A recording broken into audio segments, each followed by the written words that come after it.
자, 우리 이제 함께 말씀을 보실 때 창세기 2장 16절, 17절 말씀 함께 우리 보도록 하겠습니다. 두 절이라서 같이 우리 함께 읽겠습니다. 창세기 2장 16절 같이 읽습니다. 여호와 하나님이 그 사람에게 명하여 이르시되 동산 각종 나무의 열매는 내가 임의로 먹되 선악을 알게 하는 나무의 열매는 먹지 말라. 네가 먹는 날에는 반드시 죽으리라 하시니라. 아멘.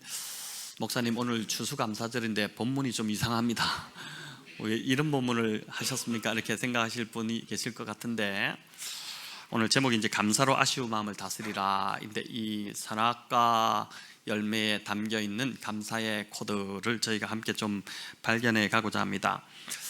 성경에는 감사와 관련된 유명한 구절이 많습니다. 그 중에서 특히 성도님들께서 가장 잘 아시는 구절을 꼽으라고 한다면 단연코 이제 데살로니가전서 5장의 그 범사에 감사라, 그 말씀을 아마 선택을 할 것인데, 그래서 이제 감사에 관련된 구절을 한번 읽읍시다. 데살로니가전서 5장 16절부터 18절 말씀입니다. 우리 같이 읽을까요? 항상 기뻐하라, 쉬지 말고 기도하라, 범사에 감사하라.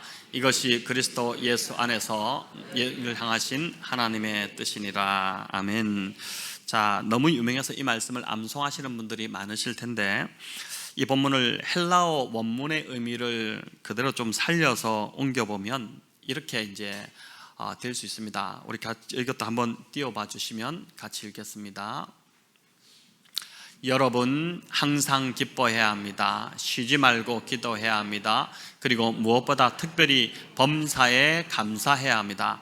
왜냐하면 범사에 감사하며 살아가는 것이 우리를 향하신 하나님의 뜻이기 때문입니다. 아멘. 자, 이렇게 됐습니다. 원문을 옮긴 번역을 보니까 의미가 조금 다르게 다가오지 않습니까? 이제 항상 기뻐하는 것, 쉬지 말고 기도하는 것도 하나님의 뜻이지만, 범사에 감사하는 것, 즉 모든 일에 감사하는 것이 무엇보다 중요한 하나님의 뜻이다. 이게 이제 좀 선명해지는 것이죠. 자, 이렇게 성경이 콕 집어서 감사를 강조하고 있음에도 우리는 여전히 감사가 익숙치 않은 것 같습니다. 감사하기보다는 불평이 더 빠르고, 감사의 습관이 아닌 불평의 습관이 우리 몸에 더 배어 있는 것을 보게 됩니다. 저와 여러분이 타락한 죄성을 가진 그 인간이다 보니 우리가 자주 이 감사에 대한 말씀을 듣고 또 감사에 대한 명령을 떠올리고, 그리고 의지적으로 감사하지 않으면 자연스럽게 그냥 우리의 입술은 불평으로 가득 차게 되는 것, 그게 우리의 모습인 것 같습니다. 자, 그래서 우리가 이런 연약한 존재다 보니 추수감사절과 같은 이런 절기가 참 필요합니다. 감사 카드를 이제 적어보시라는 숙제를 드리니까 아마 처음 올해 들어서 처음 감사 제목을 한번 적어보신 분들이 대부분 많으실 것 같다는 생각이 드는데, 그렇게라도 하니까 이제 차분히 적는 시간을 가지면서 어떻습니까? 이제 한 해를 돌아보게 되고, 감사할 제목이 이렇게 많구나, 이걸 깨닫게 되면서 마음에서 더 깊이 감사가 우러러 나오지 않습니까? 감사 습관을 좀 꾸준히 드리면 좋은데, 그래서 오늘 이 시간을 통해, 특별히 이 추수감사절을 통해 저희 교회 성도님들 3가지 정도를 좀 꾸준히 해보시기를 권해봅니다. 첫째는 지금도 하고 있지만 매주 헌금을 드릴 때 가급적 감사 제목을 한번 적어서 헌금을 드려보시기를 바랍니다. 감사 헌금이 아닌 감사 헌금에만 감사 제목을 적는 것이 아니라 주일 헌금도 그렇고 11조도 그렇고 무슨 헌금이든지 간에 저희 이제 이 헌금 봉투에 보면은 감사 제목을 적는欄이 있습니다. 거기다가 길지 않더라도 매주 한 줄의 감사 제목을 꾸준히 매주 적다 보면 어느새 감사의 습관이 들은 나 자신을 이제 발견하게 될 것입니다. 지금도 감사 제목이 많이 올라와서 다 일일이 읽는 것이 시간이 걸리기도 하지만 더 시간이 걸려도 괜찮습니다. 시간이 더 많이 걸려도 괜찮으니까 성도님들이 정말 진심을 담아서 쓴 그 감사의 제목도 읽어도 그래서 지루하게 길게 느껴지지 않거든요. 그렇기 때문에 꾸준히 매주 여러분 매주 감사 제목을 하나씩 적는 것을 습관화한다면 이게 참 정말 우리의 몸에 감사가 이렇게 배어지지 않겠습니까? 자, 두 번째는 매주일 목장 나눔에서 감사 제목을 두 가지씩을 꼭 한번 나누어 보시기를 바랍니다. 주보 사면에 목장 나눔지를 이제 보면, 오늘은 목장 나눔지가 안 올라와 있지만은 그 목장 나눔지 5번에 보면은 뭐라고 되어 있냐면은 이번 주 감사한 일 나누기 가로에서 두 가지 이렇게 되어 있습니다. 아마 대부분 목장에서 그 감사 제목을 나누실 텐데, 말씀만 나누고 마치지 마시고, 말씀만 나누고 막 급하게 또 말씀을 나누다 보니까 너무 풍성해져서 감사 제목을 나눌 시간이 없을 수도 있습니다. 하지만 빠지지 말고 감사 제목을 돌아가면서 이제 두 가지가 안 되면 한 가지씩이라도 다 이렇게 2주에 감사했던 다 있잖아요. 그걸 하나씩 이렇게 좀 한두 가지씩 나누기 시작하면 정말 그 자리가 감사가 풍성해지지 않겠습니까? 여러분, 감사하는 사람과 불평하는 사람, 어떤 사람에게 다가가고 싶습니까? 불평하는 사람한테는 가기가 싫죠. 좀 피해가고 싶지 않습니까? 감사하는 사람은 정말 따뜻하게 느껴지기 때문에 더 다가가고 싶고 그렇게 됩니다. 그런데 이제 이런 감사의 모습이 목장 안에서 매주 넘쳐나기 시작하면 교회가 정말 감사가 풍성한 교회로 되지 않겠습니까? 여러분, 세 번째는 가정에서 자기 전에 가족이 다 모여서 하루를 좀 돌아보면서 감사한 일을 한 가지씩 좀 나누고 감사 기도로 하루를 마치는 것입니다. 사실 성경적으로 볼 때 하루의 시작은 아침이 아닌 저녁입니다. 우리는 하루 시작이 눈을 뜨면 시작하는 게 하루의 시작이라고 생각하지만 성경은 해가 질 때부터 하루가 시작된다는 것을 알려줍니다. 창세기 1장에 하나님께서 천지를 창조하시는 그 장면을 보면 뭐라고 나오냐면은 아침이 되고 저녁이 되는 이는 첫째 날이라, 또 아침이 되고 저녁이 되는 이는 둘째 날이라, 이렇게 하지 않고 저녁이 되고 아침이 되니 이는 첫째 날이다, 둘째 날이다, 그러니까 거꾸로 되어 있습니다. 그러니까 성경에서 말하는 하루의 시작은 아침이 아닌 저녁인 것입니다. 해가 떨어질 때부터 하루가 시작되는 것입니다. 여러분, 하루를 잠으로 시작할 수 있다는 것이 얼마나 감사한 일인지 모릅니다. 우리는 잠을 자지만 하나님은 그 시간에 우리의 하루의 모든 필요들을 다 준비해 주시고 계시니 염려할 필요가 없다는 것이죠. 그렇기 때문에 저녁에 가족이 다 같이 모여서 감사로 마무리를 하는 것은 이 저녁이 하루의 시작이기 때문에 매일을 감사로 시작하는 것과 같습니다.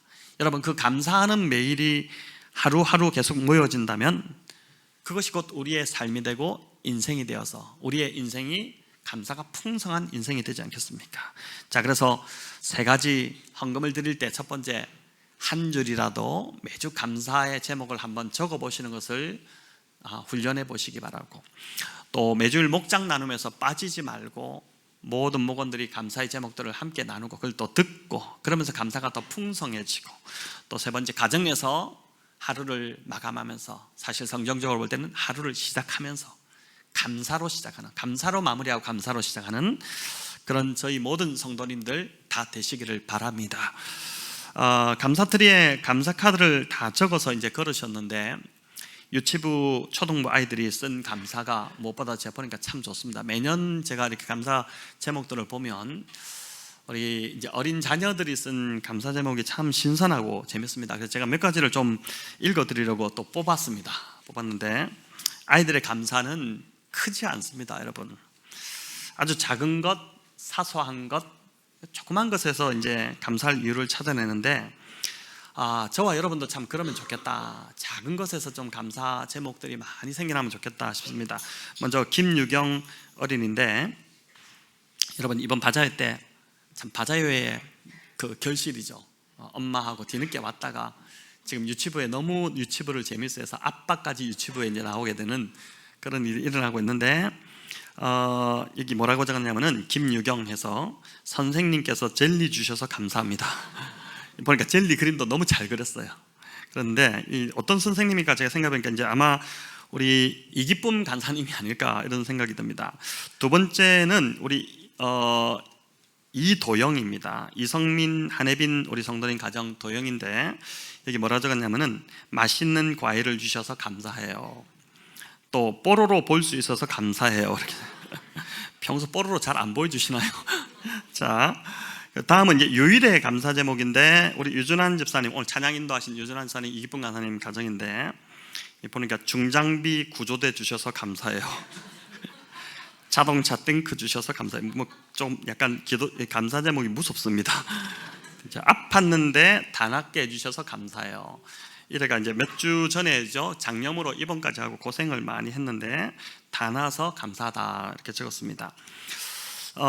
네, 또 유치부 우리 이서아 기도 제목입니다.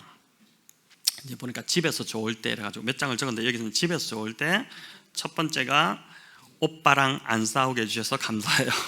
우리 이기욱 김진희 집사님, 우리 김성 장로님 이제 손녀딸인데 또 아빠, 이게 이제 글자 이제 뭐랄까 이게 좀 틀렸지만은 그런 이제 아빠한테 같아요. 아빠한테 무지개 링 고쳐주라고 해주셔서 감사해요. 이렇게 됐습니다. 궁금한데 나중에 이기욱 집사님 저한테 좀 얘기해 주십시오. 이게 무지개 링이 뭔지 모르겠고, 그러니까 누가 이기욱 집사한테 이 무지개 링을 고쳐주라고 했는지 상당히 궁금합니다. 3번은 끝 이렇게 적어놨어요. 또 이제 우리 여기 유치부 조하율 감사 제목입니다. 우리 조재성 집사님, 박일희 집사님 우리 자녀인데 이건 좀 통역이 필요합니다. 이 뭐라 적었냐면 아빠 차가 멋이 이사 감사해요 이렇게. 통역을 좀 하면은 아빠 차가 멋있어서 감사해요. 조하율 이렇게 되어 있습니다. 어떤 차인지 저도 보고 싶습니다. 궁금합니다. 네. 부모인 우리들도 이처럼 좀 아주 작고 사소한 것에 그것이 너무 감사하게 느껴지는 참 순수한, 그래서 천국이 어린아이들의 것이다 주님 말씀하시는데 이런 좀 순수함을 계속해서 좀 유지해 나가면 좋겠습니다. 마지막 초등부 정다은인데 초등부 대표로 제가 하나 뽑아왔습니다. 우리 정유리 집사님 또 정사우 사님 가정에 우리 다은이 하나님 제 생일에 아이브 앨범 2개 받게 해주셔서 감사합니다. 다은 올림. 여러분 아이브 앨범이 뭔지 아시나요? 저희 아이도 이 아이브 앨범에 거의 막 정신을 못 차리는데 어쨌든 여러분 예배 마치고 저 아이들 제목이 너무 재밌는데 나오셔서 또 다 한번 읽어보시면 더 풍성한 감사가 오늘 이 감사주일에 우리 안에 넘치지 않을까라는 생각을 듭니다. 자, 오늘 설교 제목이 감사로 아쉬운 마음을 다스리라 이런 제목인데 살다 보면 아쉬운 마음이 드는 순간이 참 많습니다. 왜 아쉬운 마음이 없습니까? 그래서 한 분이 이걸 글로 재밌게 적어 놓은 게 있어서 제가 좀 가져와 봤는데 읽어드리겠습니다. 산타페 최신형 전자동 모델을 구입했는데, 요즘 나온 그 차인 것 같습니다. 산타페 최신형 전자동 모델을 구입했는데 이 차 하나만 가져도 얼마나 감사합니까? 근데 썬루프가 없어 아쉽다. 됐고, 첫째 딸이 바라던 대학에 입학했는데 장학금을 못 받은 게 아쉽다. 아들이 어렵게 취직을 했는데 대기업이 아니라 아쉽다. 이번엔 대기업에 취직한 경우입니다. 아들이 대기업에 취직했는데 일하고 싶은 부서가 아닌 다른 부서에 배치받아서 아쉽다. 아쉬움이 끝이 없지 않습니까? 계속 읽어보겠습니다. 마음에 드는 근사한 옷을 샀는데 명품이 아니라 아쉽다. 여러분 이런 분들 계실까요? 또 여성분들 이런 아쉬움도 있습니다. 새로 산 옷은 훌륭한데 핸드백이 안 받쳐져서 아쉽다. 아마 이런 경우 옷을 받쳐줄 핸드백을 하나 잘 장만을 해도 이제 옷을 받쳐주는 구두가 없어서 또 아쉽다. 이렇게 되지 않겠습니까? 또 하나 더 있습니다. 예쁜 며느리를 얻었는데 집안이 좀 처지는 듯해서 아쉽다. 검사 사이라 마음에 들기는 했는데 학벌이 좀 떨어져 아쉽다. 여러분 이런 순간을 열거하자면 한도 없고 끝도 없을 것입니다. 지금 옆에 계신 분과 자, 지금부터 시간 좀 드릴 테니까 아쉬운 점을 한번 나눠보세요. 그러면은 아마 끝이 없겠죠. 저희가 정말 감사하게도 생각지도 않은 505호가 나와서 504호를 놓고 기도했는데 505호가 나와서 그렇게 기도했던 교육 공간이 해결되었습니다. 리모델링을 거의 하지 않고 또 위에 지금 이 에어컨까지 다 달려있고 이렇게 해가지고 거의 건드리지 않고 집기만 사서 새로 이제 들어갔는데 처음 그곳을 보신 우리 성도님들의 반응은 다 너무 좋다는 거였습니다. 너무 좋다 이렇게 하셨습니다. 하지만 바로 이어나온 여러 많은 분들의 반응이 있었는데 그게 뭐냐면은 아쉽다 했어요. 뭐가 아쉽냐? 예배실이 옆으로 조금만 더 넓었으면은 좋았을 텐데 좁아서 아쉽다 였습니다. 제가 그날 그걸 보면서 다음 세대를 위해 새로운 예배실을 하나님께서 주신 그날 아쉬움이 생기는, 이 광야 이스라엘 백성들 40년과 똑같구나.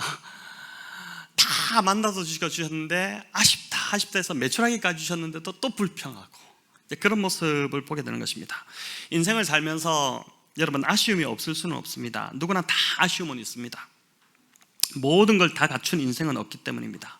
또 파스칼이 이야기한 대로 모든 걸 다 갖춘다고 해도 타락한 인간은 만족할 줄 모르기 때문에 결코 아쉬움에서 벗어나지 못할 것입니다. 그렇기 때문에 아쉬움을 잘 다루지 못하면 인생은 불행해질 수밖에 없습니다.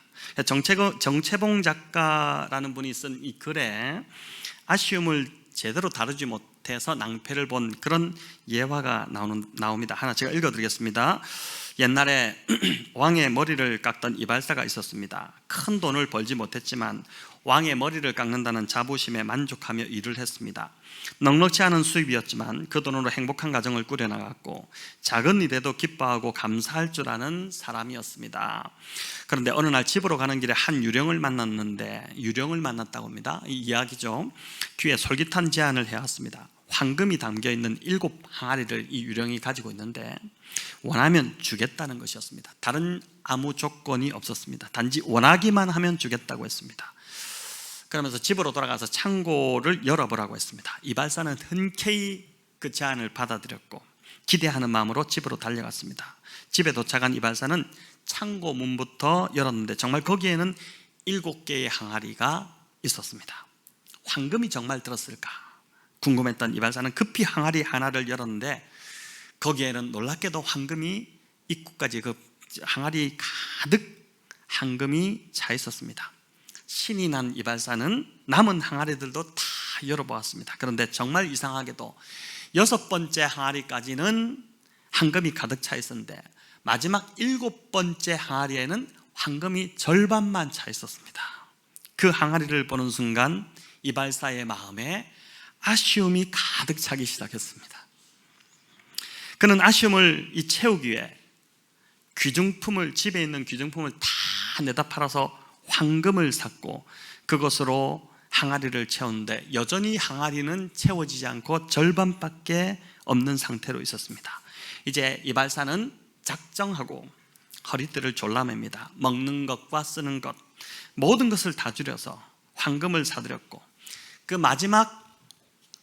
황금을 마지막 항아리에 채웠지만 여전히 절반밖에 되지 않았습니다. 자, 그러자 이제 이발사는 왕에게 월급을 올려달라고까지 합니다. 그것도 모자라 나중에는 거리로 나가 구걸까지 하기 시작했습니다. 하지만 여전히 항아리는 그 7번째 마지막 항아리는 그대로였습니다. 자, 어느 날 왕의 눈에 많이 여유고 안색이 어두워진 이발사가 들어왔습니다. 자네 행색이 왜 그 모양인가? 이전에는 조그만 일에도 감사하고 기쁘게 살더니 요즘은 걸신 들린 사람처럼 보이네. 아니 왜 이렇게 되었는가? 그러면서 왕이 이발사에게 이렇게 물었습니다. 자네 혹시 7 황금 항아리를 발견한 것이 아닌가? 이발사가 깜짝 놀랐죠. 아니 임금님 어떻게 하셨습니까? 라고 묻자 껄껄 왕이 웃더니 나도 그 항아리의 유혹을 받은 적이 있었네. 하지만 나는 그 유령에게 제안했지. 이 황금을 나에게 주되 내가 다 쓰게 해주든지 아니면 그대로 저장만 하게 해달라고 했네. 그랬더니 유령이 떠나갔었네. 자, 이렇게 대답했다는 것입니다. 여러분, 아쉬움을 나의 욕심과 욕망으로 채우려고 할 때 삶은 비참해지고 불행해진다는 것을 잘 보여주는 이야기입니다. 오늘 본문은 우리가 너무나도 잘 아는 선악과 이야기입니다. 추수감사절에 이 선악과가 웬 선악과냐 이렇게 할 수 있는데 이 선악과에 숨겨진 감사의 메시지를 저와 여러분 함께 좀 발견해 보면 좋겠습니다. 하나님께서 사람을 만드시고 에덴이라는 동산에 두셔서 살게 하셨죠. 에덴이라는 이름 뜻 자체가 뭡니까? 행복이라는 뜻, 기쁨이라는, 조이라는 뜻이지 않습니까? 지금까지 인간이 지었던 어떤 짓과도 비교가 불가한 최상의 거주지였습니다. 여러분, 지금 세계에서 가장 좋은 집을 꼽으라면 어디일까요? 어느 집이 가장 좋다고 생각합니까? 저희 집이 제일 좋습니다, 뭐 이렇게 이야기하시는 분도 있을 텐데, 그건 정말 자존감이 높으시고 또 만족감, 감사가 넘치는 분입니다. 근데 현재까지는 빌 게이츠의 대저택인 그 제너두 2.0이라는 집이라고 합니다. 이 집 이름도 특이하지 않습니까? 제너두라는 이 단어는 중국을 뜻하는 라틴어 캐세이에서 따온 이름이라고 합니다. 근데 이 워싱턴주 시애틀의 메디나라는 그 동네에 이 집이 위치해 있습니다. 그 동네가 언덕 밑으로 이렇게 자리를 잡고 있는데 그 앞에 호수가 크게 자리 잡고 있죠. 제가 안식 올 때, 교회가 이제 허락해 주셔서 감사하게도 안식 올 때 시애틀을 방문을 한 일주일 정도 친구 집을 갔는데, 이 친구 목사가 차를 타고 가다가 막 흥분하더니 저기를 보라고 막 가르치는 겁니다. 바로 저기가 그 제너두 그 빌 게이츠의 대저택이다, 그 유명한 저택이다. 그래서 이제 보여줬는데 사실 잘 안 보여서 지금 뭔가 이렇게 저기구나, 이 정도만 이제 보고 왔는데, 이 빌 게이츠가 30년 전부터 이 집을 머리에 그렸다고 합니다. 땅의 부지가 1850평, 대단히 넓죠. 거기에 공사비만 714억을 들여서 7년간 지은 대저택입니다. 현재 시가가 1,400억입니다. 여러분, 집에 감정해 보시면 얼마 정도 파실 수 있나요? 1,400억의 집입니다. 근데 화장실과 욕실이 무려 24개나 된다고 하고 70평이 되는 헬스장이 있고 109평의 수영장을 갖추고 또 극장과 도서관과 없는 게 없을 정도로 대단한 집이라고 합니다. 더 놀라운 건 이 집에 들어갈 때 방문자의 정보를 딱 입력하면 집안을 돌아다닐 때 그 사람이 이제 방문자가 집안을 돌아다니면 그 사람이 선호하는 조명과 온도로 이제 가는 곳마다 조절이 되고, 또 그 사람이 좋아하는 음악이 들어가는 방마다 흘러나온다고 합니다. 끝내주지 않습니까? 한번 가보고 싶지 않습니까? 이 집에 들어가는 비용만 해도 제가 자료를 찾아보니까 몇 천만 원을 내야 이 집을 구경할 수 있다고 그래요. 자, 그런데 아무리 좋은 대저택도 그 집 밖으로 나오면 그 집 안에서도 마찬가지겠죠. 소음과 공해, 또 오염된 먹거리로 위협을 받게 됩니다. 또 미국은 총기 사고가 얼마나 많이 지금 일어나고 있습니까? 요즘 미국에 이민 가셨던 분들 한국으로 지금 들어오시려는 분들이 많은데 그 참 살기가 점점 더 미국이 힘들어지니까 물가도 그렇고 그렇다고 하죠. 하지만 에덴은 청정 무공의 먹거리가 늘 보장되던, 그것도 정말 안전이 보장되던 최선의 안전한 곳이 바로 이 에덴이었습니다. 오염도, 공개도, 또 소음도, 또 요즘 악플에 시달리는 사람들이 많은데 그런 악플도 전혀 없고, 또 고용주의 갑질도 없는, 우리 회사 다니시면서 상사로부터 갑질 안 당해보신 분이 없을 텐데 그런 것도 전혀 없는, 정말 이 세상에 존재하는 어떤 것과도 비교할 수 없는 최상의 장소가 바로 하나님이 마련해 주신 에덴이었습니다. 여러분, 하나님께서 이 에덴에 아담과 하와를 지으시고 딱 그 에덴에 마련해 두시고 매월 월세를 얼마씩 내라 이렇게 하시거나, 또는 보증금을 처음 얼마 내고 들어가야 된다, 이런 게 전혀 없으셨습니다. 그냥 공짜로, 그냥 거저 선물로 주어진 곳이 바로 그곳이었죠. 자, 그곳에 아담과 하와 이 에덴에 두시고 나서 딱 두 마디를 하셨습니다. 그게 바로 오늘 창세기 2장 16절 17절 말씀인데 같이 한번 읽어보겠습니다. 여호와 하나님이 동산 각종 나무의 열매는 네가 임의로 먹되 선악을 알게 하는 나무의 열매는 먹지 말라. 네가 먹는 날에는 반드시 죽으리라 하시니라. 아멘. 자, 하나님 주신 두 말씀은 에덴에 있는 걸 다 먹어도 된다, 이게 첫 번째 말씀이고, 두 번째는 하지만 동산 중앙에 있는 선악을 알게 하는 그 열매만큼은 절대 먹지 말라는 것이었습니다. 에덴의 모든 것이 다 허락되었는데 단 한 가지 선악과 열매가 금지되었습니다. 사단이 기가 막히게도, 오늘도 그렇습니다. 오늘도 사단은 참 기가 막히게도 이 한 가지를 노리는데, 인간에게 주신 모든 것은 그대로 두고 없는 것 그 한 가지에게 인간이 집중하고 집착하도록 깨어버렸습니다. 가지지 못한 그 한 가지를 아주 아쉽게 느끼도록 만들어버린 것입니다. 전부를 가진 인간에게 가지지 못한 딱 한 가지 그 선악과를 아쉬워하게 만들므로 날마다 그 선악과 앞에 가서, 그 얼마나 많은 에덴을 즐길 것이 많습니까? 근데 그건 눈에 들어오지 않고 날마다 그 선악과 앞에 가서 쳐다보게 만들었습니다. 너무 좋은 것들이 에덴에 가득 차서 넘치고 있는데도 그것들이 그 아쉬움 때문에 그 좋은 것들이 눈에 들어오지 않는 것입니다. 오로지 아담과 하와의 눈에는 가지지 못한 그 한 가지 선악과밖에 들어오지 않았습니다. 여러분, 이것이 또한 저와 여러분의 모습이지 않습니까? 자, 문제는 이러할 때 어떻게 이 아쉬움을 우리가 다스리느냐, 이 아쉬움을 그냥 두면은 안 되는데 이걸 어떻게 다스리느냐 하는 것이죠. 사단은 아담과 하와로 하여금 죄된 욕망으로 그 아쉬움을 채워서 가지도록 부추겼고, 그렇게 아쉬움을 채우면 너의 삶은 더 행복해질 거라고 속였습니다. 인간이 완전히 속아버렸죠. 그 결과는 우리가 다 잘 알듯이 행복동산 에덴에서 쫓겨나서 비참한 삶을 살게 된 것이었습니다. 아담의 이 DNA를 타고난 인간들은 이후 계속해서 자신이 가지지 못한 것을 잘못된 방법으로 채우려고 하는, 그 자신이 가지지 못한 어떤 것이 있을 때 그걸 너무 아쉬워하면서 그걸 잘못된 방법으로 채우려고 하는 그 죄성이 계속해서 이어지고 있습니다. 그게 요즘 우리가 신문지상에서 보는, 뉴스 보도에서 보는 수많은 사건이 다 그것과 관련된 것이지 않습니까? 그리고 그 결과는 행복과는 전혀 거리가 먼 불행하고 비참한 삶을 살게 되는 것입니다. 그런데 인간 안에 있는 이런 아쉬움을 달래는 비밀이 바로 오늘 본문의 이 메시지에 담겨 있습니다. 그 비결은 하나님이 이미 우리에게 허락하신 것에 대해, 그 모든 것에 대해 감사하는 것입니다. 감사하는 것. 에덴에서 아담과 하와를 보더라도 하나님은 모든 것을 다 주셨습니다. 주시지 않은 것이 단 한 가지입니다. 그런데 하나님이 주신 그 많은 것에 대해서는 보니까 아담과 하와가 전혀 별 감사가 없었고, 주시지 않은 그 한 가지로 인해 불평하고 괴로워했다는 것이 참 너무나도 이상하지 않습니까? 근데 저와 여러분이 지금 그렇거든요. 저와 여러분 사실 알고 보면 너무 많은 것들을 하나님 주셨는데도 불구하고 다른 사람과 비교해서 내가 가지지 못한 어떤 하나가 보이면 그게 아쉬워서 감사가 사라지는, 불평이 더 앞서는 것이 우리의 모습인 것이죠. 앞에서 말씀드린 정채봉 작가의 글을 하나 더 좀 제가 읽어드리려고 합니다.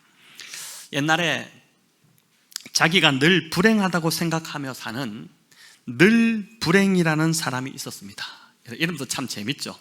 그냥 불행이 정도가 아니라 늘 불행입니다. 근데 자신은 부모 복도 없어서 유산도 못 받았다고 하고, 여자 복도 없어서 처가복도 못 보고 산다고 불평하며 살았습니다. 목사님 지금 내 얘기 하시는 것 같은데 생각하시는 분이 있을지 모르겠는데, 직장복도 없어서 진급도 못한다고 생각했고, 돈복도 자식복도 없다고 생각했습니다. 그런데 이웃집에 보니까 늘 웃고 다니는 행복이라는 친구가 있었습니다. 어느 날 이 늘 불행이가 행복이 집에 놀러 갔는데 보니까 행복이에게는 늙고 배우지 못한 부모님이 함께 계셨고, 아내도 보니까 아내 때문에 저렇게 웃나, 보니까 아내도 자기 아내보다 훨씬 더 못생긴 미인이 아니었습니다. 또 직장도 변변치 않은 그저 평범한 월급쟁이였고, 집은 자기보다 더 작은 집에서 살고 있었습니다. 그걸 보더니 늘 불행이가 이렇게 쏘아붙입니다. 너는 도대체 뭐가 좋아서 그렇게 웃고 다니냐? 근데 보니까 내가 좋아할 것 하나도 없는데, 웃을 거리가 없는데 넌 왜 이렇게 웃고 다니냐? 이렇게 쏘아붙인 것입니다.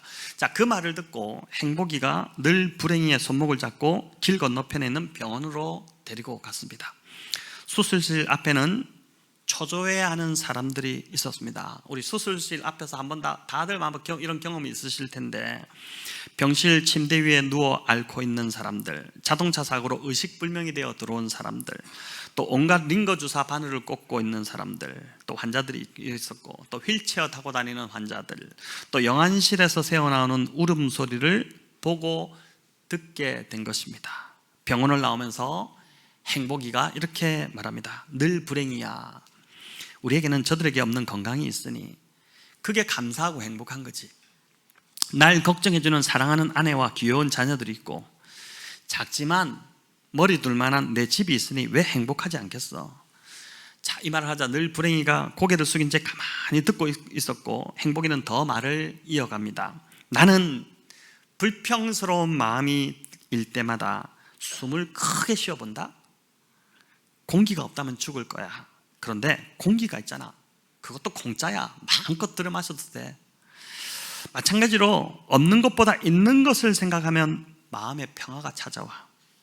죽어서 내 묘가 크고 화려하다는 것을 자랑하는 것보다 살아서 꽃 한 송이를 소중히 그리고 아름답게 여기는 것이 나는 나 행복이는 그게 행복의 비결이라고 생각해.